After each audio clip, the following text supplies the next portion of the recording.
Boa noite, gente.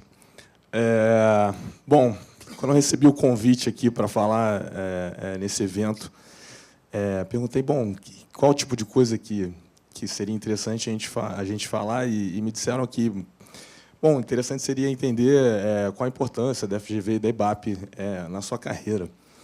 E aí eu comecei a pensar, né, a gente vai primeiro no óbvio, mas, de repente, eu me toquei do seguinte: meus pais são argentinos, né? Moraram nem em Buenos Aires, no interior da Argentina, em Córdoba.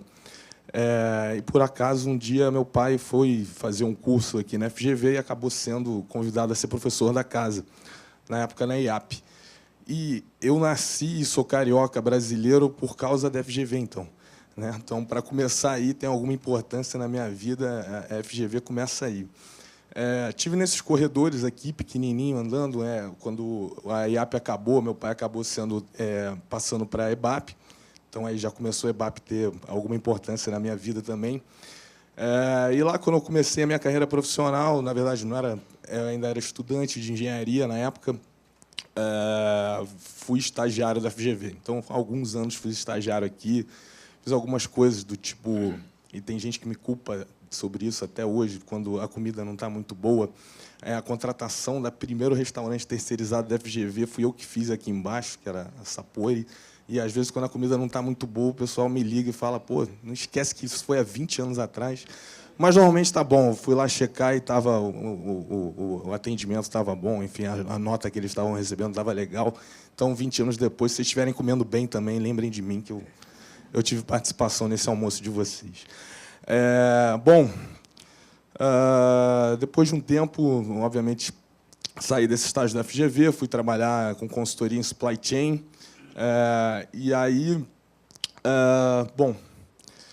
acabei vindo no mestrado. E a história como eu vim parar no mestrado aqui também é interessante, né? Eu, nasci no Rio de Janeiro, como eu falei para vocês. A Juliana está aí. Oi, Juliana. Não estava achando meus colegas aqui, achei uma. Enfim, o que eu estava falando? Vim aqui para eu comecei a trabalhar...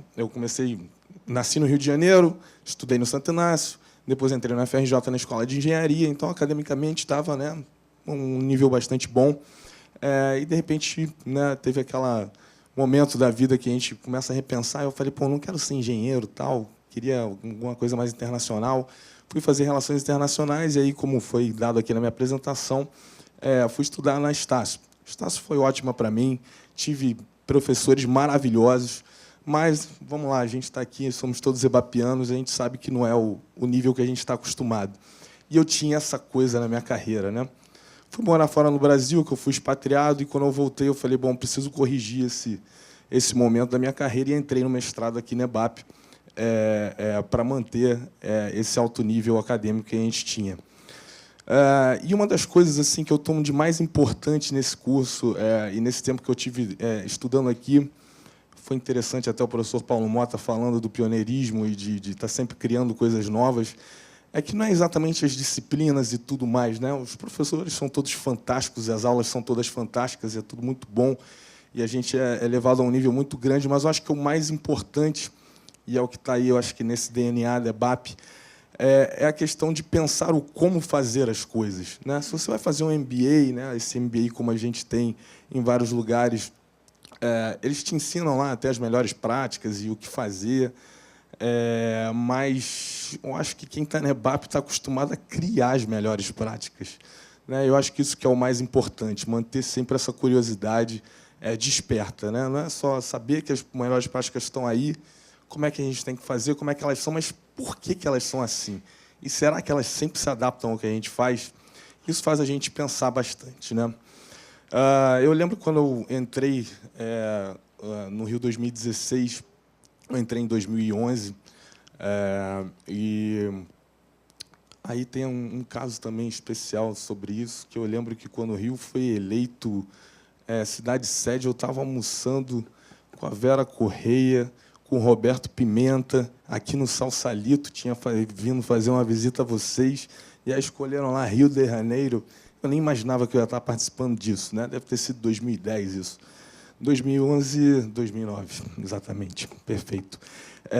E aí, 2011, estava lá eu trabalhando com aquilo lá, E aí eu me deparei com essa questão do pioneirismo, né? A gente está fazendo os primeiros jogos da América do Sul, os primeiros jogos no Brasil, e não é um empreendimento pequeno, né? Os Jogos Olímpicos são o maior desafio de um evento, de alguma entrega que a humanidade pode fazer sem ser uma guerra, né? Muito melhor do que fazer uma guerra, né? Fazer Jogos Olímpicos e Paralímpicos, que é o que a gente tem que fazer.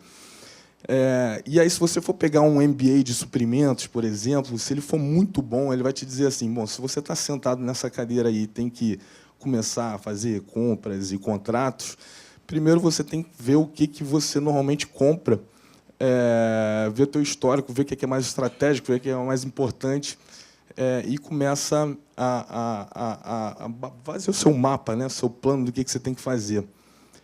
E aí, o que aconteceu? Eu cheguei lá e falei, bom, então eu vou tirar esse relatório do sistema. Não tinha sistema. A empresa tinha acabado de ser criada. Então, vou pegar históricos, né, de eventos parecidos aqui no Brasil. O histórico do que a gente faz não tem nada parecido. Então, aí você já tem que jogar fora todas as melhores práticas. Então, você não tem que aplicar, você tem que fazer o teu mapa, você tem que fazer seu plano, você tem que fazer... Não é na receita de bolo, você tem que criar a maneira de fazer. E eu acho que, realmente, ter respirado esses ares aqui de EBAP esse tempo todo, desde antes de eu nascer, e principalmente no mestrado, manteve a minha cabeça pensando nisso, né? Pensando qual é a melhor maneira de fazer, como fazer, e, realmente, aí sim, dando aula de como as coisas têm que ser feitas, e, mais do que isso, fazer as pessoas pensarem em como as coisas têm que ser feitas. Então, fico muito feliz de estar aqui, falando para vocês, participando desse grande evento. É realmente uma grande honra. E, para finalizar, queria parabenizar pela iniciativa do Alumni mesmo, porque é uma coisa curiosa. Quando a gente entra, né, na FGV, sempre tem aquela moça simpática que pergunta onde é que você vai. E aí, né, ela é muito educada, muito simpática, a gente também e fala, eu quero ir lá falar com a Alqueta, né, que foi minha orientadora, você está em alta, em Alqueta. E aí, enfim, você sempre tem alguma coisa para fazer, mas o que passa na minha cabeça de verdade é, minha filha, eu nasci no Rio de Janeiro, no Brasil, por causa da FGV. Eu fui estagiário aqui, recebi pelo banco, eu poderia estar indo no banco, porque eu tive uma conta lá. Eu passei toda a minha infância falando com todo mundo. Eu podia estar falando com o professor Paulo Mota que a gente perdeu do Vasco ontem de propósito para a próxima vitória ficar melhor. Podia estar falando com a Alqueta sobre alguma coisa, podia querer ir na biblioteca, que eu já gastei horas e horas ali, podia simplesmente ir num restaurante almoçar para ver se aquilo que eu contratei há 20 anos atrás estava funcionando bem. Sei lá, eu só quero estar na FGV porque eu estou em casa quando eu estou aqui. E você tem que ter uma justificativa para estar aqui, não faz sentido. E eu acho que o Alumni meio que resolve esse problema. A gente pode voltar para casa sem ter que dar explicação, né? Estou em casa, deixa eu entrar. E é isso aí. Então, parabéns pela iniciativa. Realmente resolve aí muita coisa, além das coisas, né, tradicionais da gente fazer essa rede fantástica aqui, com todo esse pessoal fantástico que está aqui. Obrigado, boa noite.